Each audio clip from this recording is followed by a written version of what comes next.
Hello everyone, welcome back to Night Call. I don't exactly remember what happened in the last episode, but I'm sure we talked to someone and I'm sure they were kinda interesting. Or very interesting. So let's see, I would like to try and find out what that observation point is, but you know what, let's focus on some of these people. We've been seeing them for a long time and we always ignore them, so yeah. Oh, cool, she's taking me to where I want to go. Alicia Cliffs. The words, I can sense them, they're calling me. Oh, do we have someone that has a bit too much madman's knowledge joining our cab right now? Drive. I don't care where, I just need you to drive. Alright, start driving. Turn the key in the ignition. Yes, there. Good. Keep going this way. Her deep, full voice makes you slightly uncomfortable. With closed eyes, she seems like she's in a place far from the back seat of your taxi. When she starts speaking, there's an odd whistle in her voice, like she has a hole in one of her teeth. Slow down. Frail or fragile? A bit surprised, you look back at her in the mirror. Answer me, frail or fragile? I'm not sure. Why do we always get the freaks in our car? Don't we have some normal, mundane people we can pick up? Don't think about it. Just say the first one that comes to mind. Frail or fragile? Fraggle. You know then? Yes, you know. You must. She giggles. Both words actually have the same root. A smile spreads across her face. 2 words, 2 units. And life went on, and words mixed again. She pauses. You okay? She doesn't hear your question because she starts to scream. Go down the street and stop. You speed up in the quiet street. The cold weather has driven away all the passerby. There, yes, good. I've got it. She cries out with joy and it resonates in the cab. I've got it. Look, the words are right there. They're wandering past us like sheep, like... She explodes with laughter. Alright, yeah, tell me about the tentacles and the monsters that you see on the edges of your vision and the color of madness now. She immediately stops laughing. She silences you with a wave of her hand. Now I must write. Oh, she's a writer. She closes her eyes. Her fingers stroke imaginary upholstery. The frail are forced into battle. Together come the children, a son and a daughter, standing tall to salute. They will cry, oh yes, they will cry. The eaglets fly behind. The frail will stay. Your passenger freezes. When she opens her eyes again, she stares at you. What happens when you sleep? Usually I don't get very much sleep. Usually I just think about that one embarrassing thing I did in high school that one time that I'll never live down. She's waiting for your answer.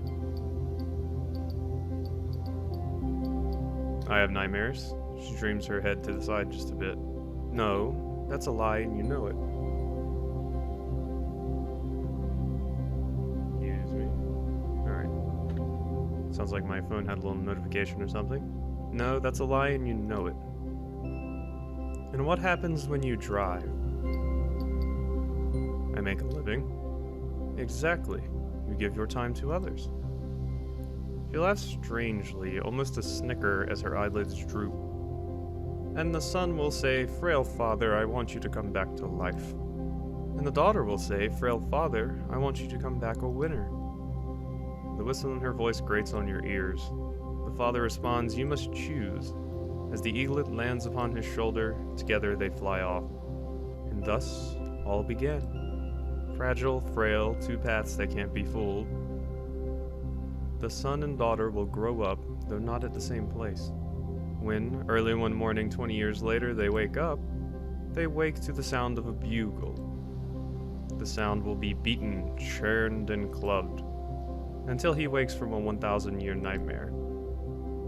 A nightmare that kneaded together earth and light, and brought into the world a dream for the daughter and the son. May they learn to live again without their father. Frail and fragile. Frail is fragile. She catches her breath. 11 years. I've been writing this poem for 11 years.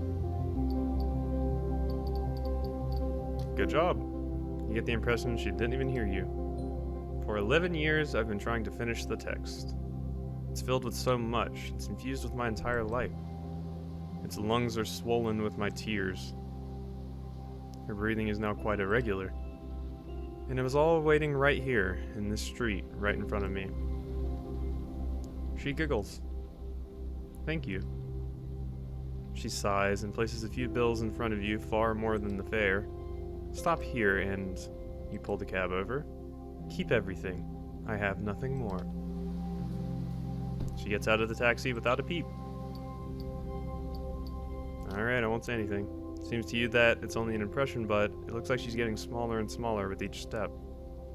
Darkness swallows her and you sit there a bit shaken by her poem. You pick up the money, something falls at your feet. You grab onto a small, shiny white seashell with your fingers. You look at it for a second without saying a word. 11 years. The idea makes its way into your brain. You take a minute and drive off. That was an odd one, but we got a big tip, so who cares? Okay, so we don't want to click on Beret Boy, because Beret Boy soft locks the game, so... What about Crusader Man, though? I'll go pick up Crusader Man. Two teens, one of them has a huge white rat on his shoulder. You shudder. Childeric de Prahan. Ho, my good friend, I need thee to ride for. Car door opens. Your passenger enters wearing a rather heavy-looking suit of armor. The plate metal clanks as he settles in. The horns seem dangerously close to the roof. Where goest thou, my lord? The knight recoils a little, perhaps in surprise. Ah, taketh me not for thy superior, for I beeth lord to none. Yes, yea, I am thy humble servant, just as thou art mine. In sooth, since thou asketh, ride onward, my friend, to Notre Dame, that most noble of Catholic cathedrals. The jewel of the most magnificent city of Lutetia. Ah. Let's just start it. You nod and turn the key in the ignition. You start the cab at last. This guy must be going to a Dark Souls convention. Well, no, he is specifically talking about Catholicism, so yeah, no. No, he's not going to Lordran, but he is weird looking. The vibration of the cab sets your passenger's armor jangling. From time to time, his sword makes a funny humming sound. You ride through Paris. The ride through Paris continues in silence. The city is just waking up. Delivery trucks, the first buses of the day, and half-asleep pedestrians fill the streets. You feel a yawn creeping up your spine. Let's yawn. He won't care. Fatigued, my good friend? You nod. Didst thou rideth the entire night?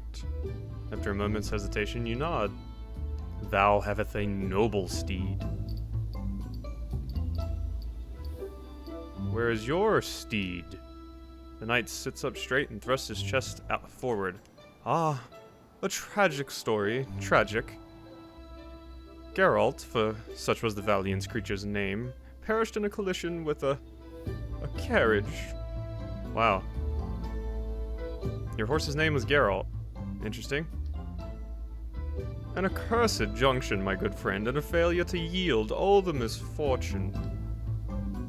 His, limbs were twisted by the shock. Just between us, Geralt wasn't the most practical means of journeying to Paris. To Lutetia, that is, bearing the arms of Stilbos. The champion of the scarlet-faced Gravias, vanquished by the conspiracy of the Crystal Sage. Oh wait, is this guy cosplaying from the same game that one guy was talking about? Because we've heard Gravias before, right? The champion of the Gravias, vanquished by the conspiracy of the Crystal Sage. Gravia? The word sounds familiar. Hold on a second. The Gravius, aren't those rabbits with bow and arrows? Knight looks over at you. Thou knowest? The Gravius? I had a passenger once in costume like you. His voice suddenly goes up an octave. We are not in costume, we are cosplayers. Then drops down to a more stentorian notes of knighthood. I know nothing of all that. I am the Knight of Stilbos, and the Gravius art my bitterest foes. You shrug. For a moment you can't make out what's going on behind your passenger's helmet, until your passenger speaks again. This Gravia. He was getting the bus, right? You nod. Ah, that's funny. It's a small world, I know him. The passenger's voice takes on a confiding tone. He's the reason I'm dressed like this. I worked day and night to make the perfect suit of armor. To get him to notice me. Senpai. Curious silence falls over the cab. I really like him, but I know he has another, can barely make out what your passenger is saying, and you only catch a few snatches. Shouldn't cry. Not now. Take a breath. When he starts to talk again, his voice is still uncertain. I've spent so much time, so many moons on this equipment. Maketh thee not sport of me, my good friend, nay. He let out a thunderous and totally artificial laugh, which is over as soon as it begins. The ride continues in silence. From time to time, your passenger shifts positions, and so does his plate metal. You are nearing the streets around Notre Dame now. The knight leans in towards you. Ah, the majestic towers appeareth yonder. What a tremendous sight! Oh, the marvel of it! Just think, it took dozens, scores of years to build it. He looks out the window as you stop the cab. My fellowship has cometh! In the early morning light, you see a gathering of warriors and soldiers, of magicians and witches. What's going on? My comrades in arms, my sisters and brothers. We are all going to Fontainebleau for 3 days, for 3 moons. We will visit the forest of Breghun, the birthplace of Throgal the Rash. Your passenger is rummaging through his armor. I know I put my wallet in here somewhere. Don't you mean your coin purse, sir? He digs around for a minute, pinches a finger. Damn it! And eventually pulls out money for the fare. You watch as he tries to remove himself from the cab. First himself, bodily, helmet down so as not to damage the roof. Next his sword with the clattering on the pavement. And lastly his shield, which no longer seems to fit through the door. Good day, my dear fellow. Fare thee well. The knight salutes you. You watch him as he joins a group of friends. There are cries of admiration all around. You recognize your passenger with the rabbit ears. He and the knight greet each other, compliments flying thick and fast. Turn the key in the ignition. Didn't give me much of a tip. It must not have been too interesting. Oh well. Well, she looks cool. Like her. But I want to check this out. What do we got going over here, eh?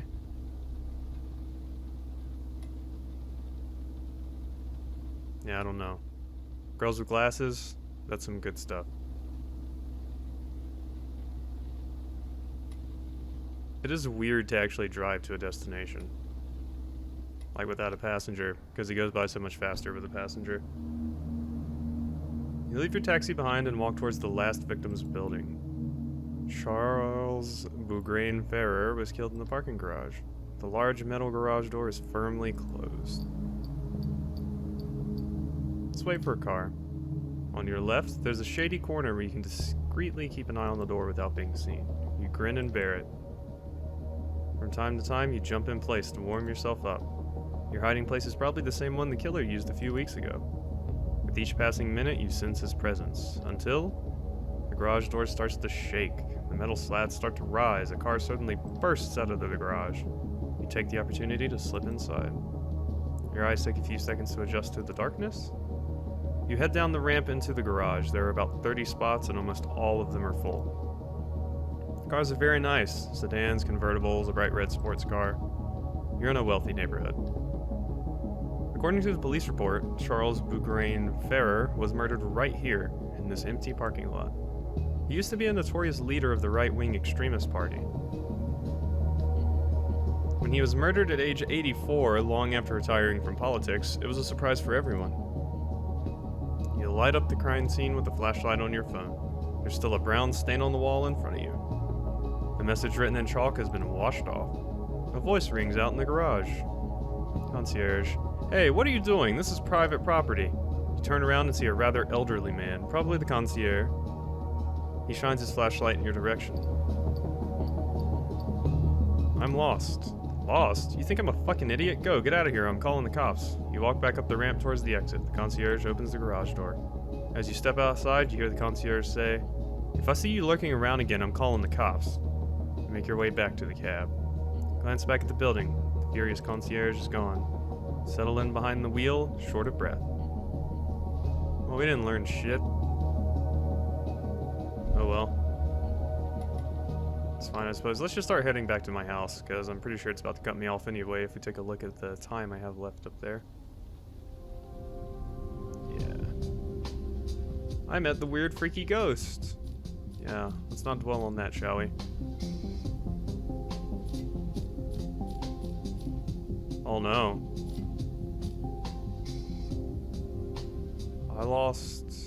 Oh, okay, never mind. I only lost $3. I was about to say, whoa, I lost a lot of money, but... Math was never my strong suit, I'll be honest. You take a few minutes to update your board with your new clues. You're suddenly overcome with the desire to sleep. You close your eyes, press your fingers to your eyelids, and yet yawn. Yeah, this is all the same. New clues? No. Okay. Okay, she's gone. First 3 victim files not part of police league. So that's for both of you. So let's move that up there. The ones that are for just about everyone, I think I'm just going to kind of put here. So yeah, you should probably go first since you apply to actually everyone. And you right there. Everybody was wearing black gloves. And there we are. Message on crime scene, you deserve this. They were wealthy and they had a stolen wallet. Molester, yeah, yada yada. Okay, we didn't really get that many new things. Let's go ahead and end the night. With a heavy hand, you wipe your tired face. You lie down on the sofa bed, its frame creaks. This is all the same. Yeah. 2 and 2. You jump without understanding where the voice is coming from. Outside, Paris is waking up, and you fall asleep. Alright, I think that's a good spot to go ahead and end this episode off. I hope you have enjoyed, and we will be back next time.